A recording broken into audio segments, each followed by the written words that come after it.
हिंदू धर्म में एकादशी का व्रत जगत के पालनहार भगवान विष्णु की कृपा पाने और उन्हें प्रसन्न करने के लिए सबसे सर्वश्रेष्ठ माना जाता है।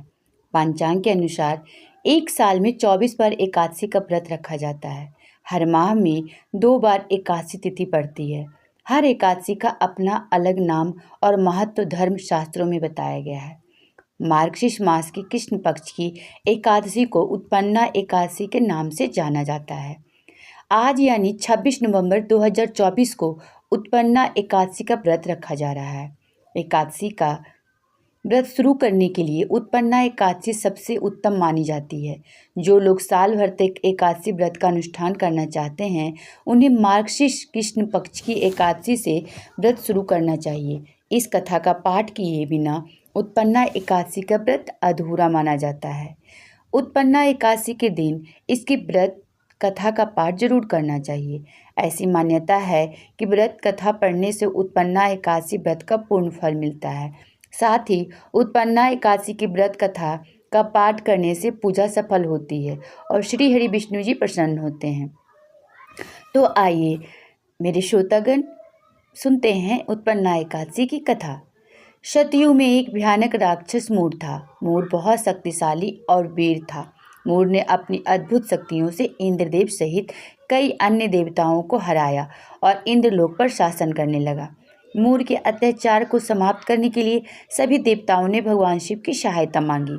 भगवान शिव ने सभी देवताओं को तीनों लोकों के स्वामी भगवान विष्णु के पास जाने की सलाह दी। भगवान विष्णु ने देवताओं की सहायता से राक्षस मूर को हराने का फैसला किया।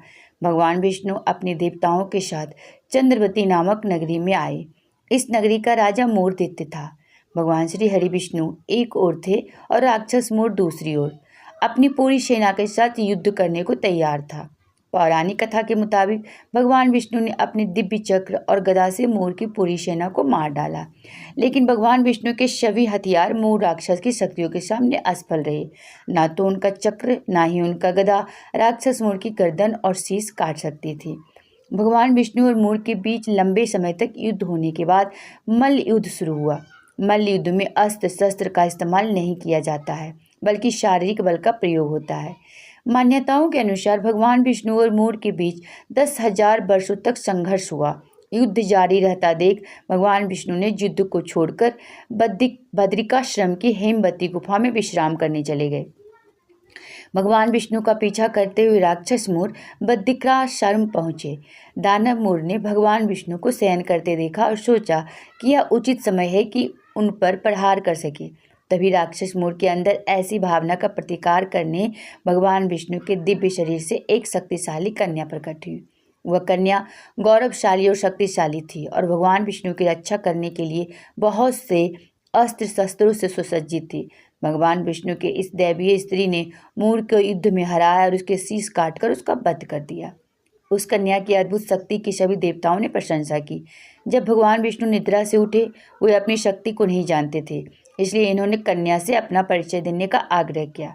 कन्या ने अपना परिचय देते हुए बताया कि वो भगवान विष्णु की योग माया से उत्पन्न हुई है।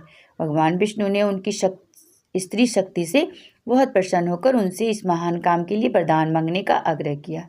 श्री हरि की बात सुनकर उस दैवीय कन्या ने कहा, कृपया मुझे ऐसी शक्ति प्रदान करें जिससे कि प्रभाव से मेरे निमित्त व्रत पालन करने वालों के समस्त प्रकार के पाप नष्ट हो जाएं तथा उन्हें मोक्ष प्राप्त हो जाए।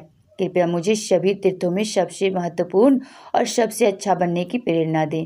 प्रभु, मुझे ऐसा वरदान दे कि मैं अपने भक्तों को मोक्ष, धर्म और धान्य दे सकूं। कन्या को वरदान देते हुए भगवान विष्णु ने कहा, तुम्हारा जन्म एकादशी तिथि को हुआ है, अतः तुम समस्त लोकों में एकादशी नाम से विख्यात होगी। तुम हर युग में न केवल मनुष्यों द्वारा बल्कि देवताओं द्वारा पूजी जाओगी। एकादशी व्रत से अधिक मुझे किसी अन्य चीज़ से प्रसन्नता नहीं होगी। तुम्हारे अनुयायी सभी सांसारिक सुखों का आनंद लेकर अंत में मोक्ष को प्राप्त होंगे। और मेरे प्रिय श्रोतागण,